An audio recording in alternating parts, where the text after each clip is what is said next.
Hi, this is Hope. Welcome to the hopefully abbreviated version of the story of Dick, or Dick the movie, whatever you want to call it. This is the abbreviated version of what Dick Cheney did and why we all need to be aware of it.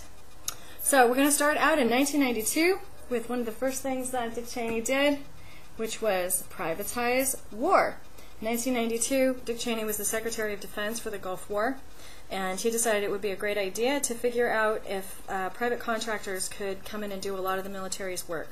So he paid $9 million to Kellogg, Brown & Root, and they did a study on this, and they said, fantastic idea, we love it. And so he went right on from there and decided that actually Kellogg, Brown & Root got a $2.2 billion contract off that at the time. So he was basically the architect of privatizing war.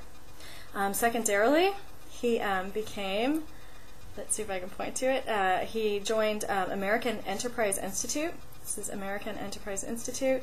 It is a pro-business right-wing think tank, and it basically represents all of the huge corporations in America. We're talking Pepsi-Cola, Time Warner, Chevron, Exxon, absolutely all of the big corporations. They're all corporate sponsors of American Enterprise Institute.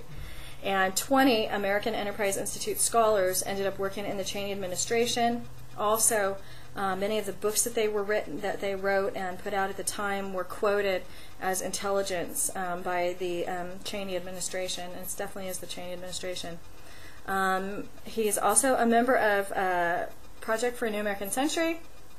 Actually, he helped to found this group with William Crystal, who is the grandfather of the Neocon movement. It's a think tank, Project for New American Century.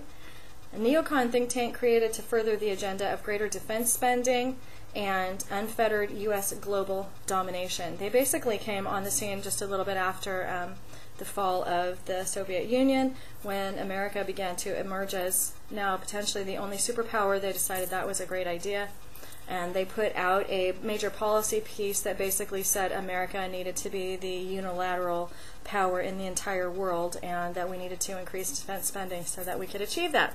7 of its signers of its major policy piece in 2000, which included regime change in Iraq as one of the major bullet points. 7 of those signers ended up in Dick Cheney's high up in his administration. Dick Cheney is also a part of Carlyle Group.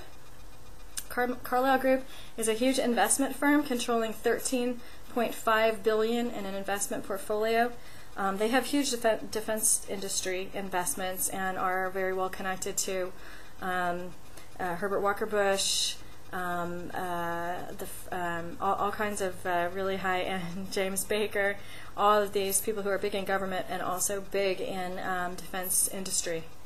So he is part of these 3 groups: American Enterprise Institute, Project for a New American Century, and Carlyle Group. And so that's the kind of thinking that he really espouses. In 1995, he was brought into Halliburton as the CEO. He had 1 year experience in business, and he was brought in as the CEO of that company. Halliburton went immediately from being 73rd to being 18th on the Pentagon's list of contractors. They also sold pulse neutron generators to Libya, which was against the law at the time. They had to pay a great fine for that. They were also the main supplier to Iran and Iraq for their oil infrastructure. They were actually selling to countries which it was illegal to sell to at the time. And Cheney was a great proponent of doing away with any kind of sanctions or embargoes. He thought they should be able to sell stuff to Libya and Iraq and Iran.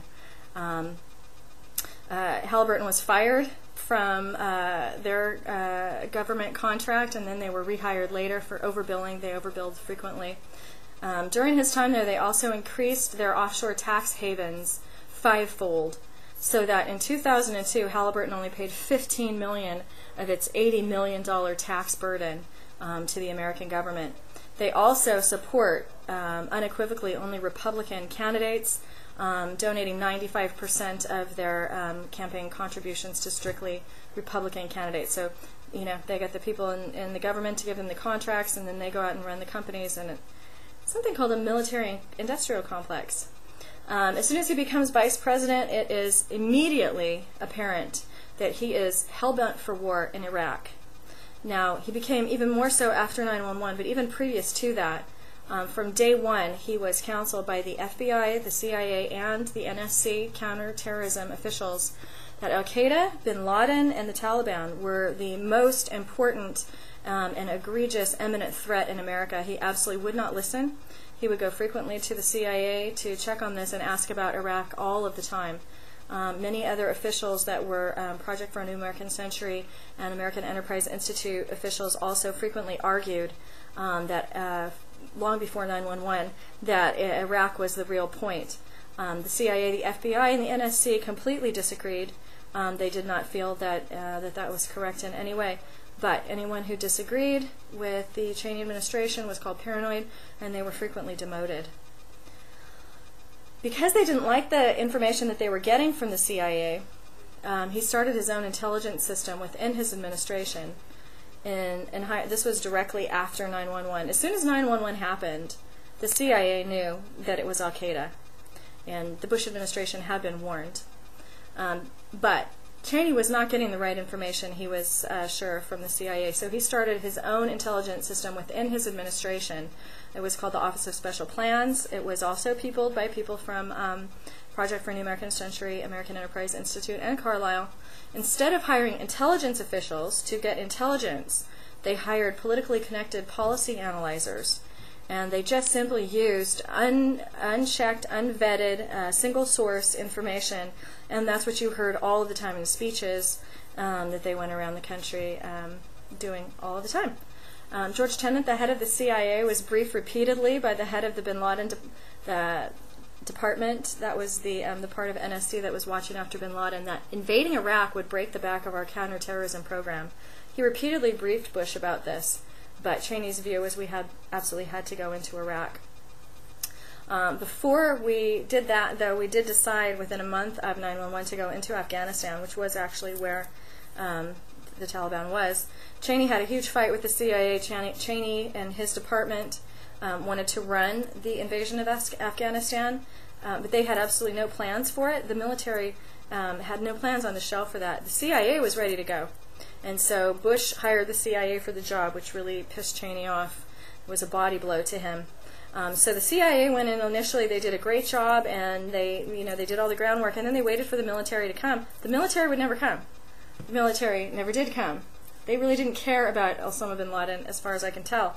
They left the CIA on the ground for weeks and weeks and weeks. And finally, when the CIA complained, Rumsfeld went to Bush and said, "Hey, look, man, I need to run this war. You need to put the CIA underneath my governance, or this is not going to work." And so Bush gave Cheney the oversight, Cheney and Rumsfeld, of the Afghanistan war. They went in immediately and made short work of the Taliban. It was actually pretty fast. Kabul fell pretty quickly. And then later that winter, they actually ended up doing the same thing. The CIA started to move forward. They knew where bin Laden was, and they were going into the mountains to get him. And they did ask for backup in the military. The Army just basically said, "Nope, we're not coming, not going, not going to be there. Sorry." For some reason, we spend half of our budget on the military, on our defense spending, and when we need them, they just say, "Hey, no thanks." And so they did not have the support that they needed, and ultimately they did not have the victory that we all needed at that time. Because if we had taken care of them in Afghanistan, which would have been smart, we wouldn't have had this continuing problem. We wouldn't have had the war in Iraq, which is currently making absolutely no sense to anyone. So we decide immediately, as soon as we've missed bin Laden in Afghanistan, this is in 2001, that we're going to go into Iraq, and we immediately start to move our soldiers in that direction. And different people in the government are told, even very early on, that that is where we're going.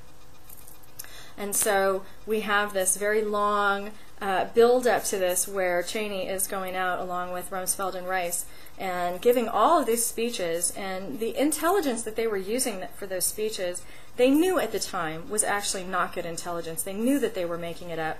If you begin to read about that and follow that story, they were completely aware that Yellow Cake, the aluminum tubes, Muhammad Atta, they had been told by the CIA that they were using erroneous information. And actually what they did in the end is they blamed it on the CIA, who had told them that it was wrong, but they got away with it. And so George Tenet, who was the head of the CIA, actually ended up resigning after that. 3 months into the war, the first 3 months of the war went in one particular direction. We were going to have a short war. We were going to install Iraqi leaders and go ahead and get right out of there within about 4 to 6 months, maybe. It cost $50 to $80 billion was the thinking. About 3 months into that, we did a complete 180. And secretly, a few men in Washington, D.C. made some decisions. There were about 4 of them, Cheney, Rumsfeld, Wolfowitz,